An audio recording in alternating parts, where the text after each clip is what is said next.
Ассалаумағалейкум баршаға, қайырлы күн болсын.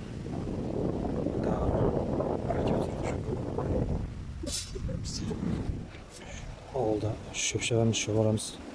Сонда шөп аратын мотордың бензопила деп газонокосилка дейді. Сонда бастары жеңіп қалған. Шөпті шаппай тұр дұрыс. Бұрын қамысқа пайдаланып едік. Жаз сайын шөпті шабамыз. Бізде атырауымыздың алауыта дейтін шөп бар. Соны шабамыз, қатты болғасын үстіне шабамыз.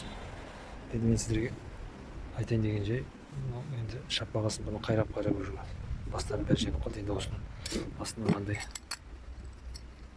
сегмент ондатып бақшым. Білетін бар, трактормен шабатын косилканың тістері. Енді бұны қалай барамыз? Сегменттің иектесі кішкентайлау екен, соны алты сверлом тесімен кеңейтіп алатын болттарды салып гайкамен мынаған қатырамыз. Бұны енді ортасында қондырғысы келмесе енді арнап соғады.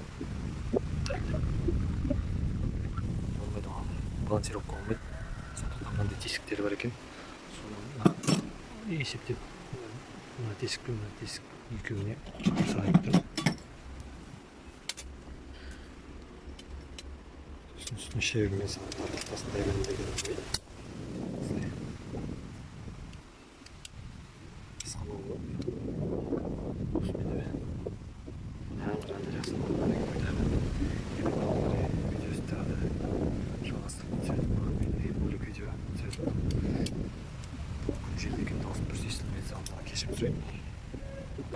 Осылай бес жерден салып бекітем деген ойым бар.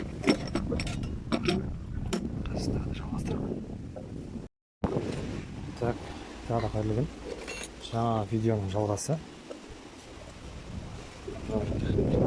Жаңа сегментін жалғастырдық 4 жерден. Осылай көреміз енді.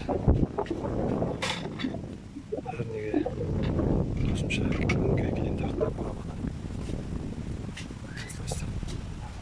Жүзеге асса, бұл қалай тағы да видео түсіретін боламын. Егер сіздерге де осындай жасап үйретсе, істеріңізге оңынан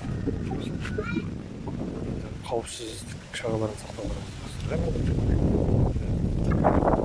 қолдар сағасын қауіпсіздеу қиындау болады, бірақ өзінің қорғағыш несі болады ғой, пластмасса өзінің астында тұрады, соны салып бірдеңе ету қауіпсіздік шараларын ескерген дұрыс деп ойлаймын енді. Тек өте қалса істеріңізде оңынан болсын, сау болыңыздар. Істеріміз шоу көрген жоқпын. Жасағасы көрсетер дейді ағада.